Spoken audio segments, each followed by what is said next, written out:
There are moments in history when men and women, having endured humiliation for too long, begin to feel that their suffering is no longer merely painful but intolerable. And from that threshold of exhaustion, there emerges not only anger but a strange, solemn clarity that says this cannot continue. It is from such moments that a revolution is born. Yet a revolution carries within it a second and more troubling question, one that is rarely voiced in the heart of awakening. What becomes of the human soul once it begins to justify itself in the name of justice? Two Russian novels, Mother and Demons, separated by decades but nourished by the same restless soil, approach this question from opposite moral climates. Mother presents revolt as a passage into dignity, while Demons examines it as an encounter with the abyss. In Mother, revolution does not erupt with spectacle. It grows quietly within the confined walls of domestic life, where Pelagia Nilovna has long endured fear, brutality, and the dulling repetition of hardship, until the very monotony of suffering begins to feel like a kind of erasure. Through her son Pavel's involvement in the workers' movement, she encounters an idea that is at once simple and transformative, that those who labor and endure are not merely victims of history but its authors. They are not shadows beneath power but the substance from which the future will be formed. The moral architecture of this world is firm and visible. Oppression is injustice, solidarity is virtue. The path from blindness to awareness is not tortuous but direct. And once awareness dawns, hesitation diminishes. When Pavel stands in court and calmly declares that the workers are the creators of everything, he speaks not with irony or doubt but with the serenity of conviction, and his certainty radiates outward, enlarging even his mother's once timid presence into something almost emblematic. In Gorky's vision, consciousness clarifies the soul rather than complicating it, and revolt appears as an ethical ascent, a movement towards coherence in which suffering is gathered into purpose and fear is replaced by resolve. There is sincerity here, and there is warmth, and this warmth is not trivial. In Demons, however, revolt unfolds in an atmosphere that is less illuminated and more fevered, where conversations about liberation are entangled with vanity, resentment, metaphysical despair, and the subtle intoxication of influence. The young conspirators gather not merely to demand justice, but to rehearse systems, to draft blueprints for total transformation, to speak in tones that hover between prophecy and calculation. And beneath their declarations, one senses not only moral urgency but psychological restlessness. Pyotr moves through the novel like a current of deliberate agitation. He is quick to inflame and quicker still to manipulate. He is less interested in educating than in destabilizing and entirely aware that chaos can be as effective a tool as persuasion, even more. When Shigalov calmly outlines a theory that begins with absolute freedom and concludes in absolute despotism, the statement does not feel exaggerated. It feels as though the logic has been followed faithfully to its end, and that end is chilling precisely because it does not shout. Dostoevsky does not grant his characters the comfort of simplicity. Even the most destructive among them are not flat caricatures but divided beings, intelligent and insecure, animated by ideals and undermined by pride, capable of eloquence and cruelty in the same breath. Hence, revolt is not merely a political strategy, it is a test of character. And many fail it not because they like ideals, but because they lack soul.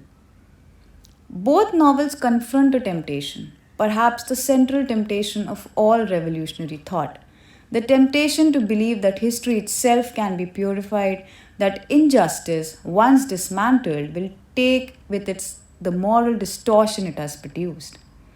Gorky allows us to hope that collective struggle can elevate character, that solidarity itself refines the individual, that shared suffering, once named and resisted, becomes a school of moral growth. His faith is not frivolous, it is grounded in the undeniable brutality endured by the oppressed, but it is faith nonetheless. Faith that injustice is the principal corrupter of man and that once chains are removed, the human being will stand upright and generous. Dostoevsky cannot accept this confidence, not because he denies injustice, but because he has looked too long into what he calls the inner labyrinth. For him, man does not become pure when chains are removed. He becomes free, and freedom is terrible. It allows for generosity, yes, but it also allows for cruelty. That requires no tyrant to command it.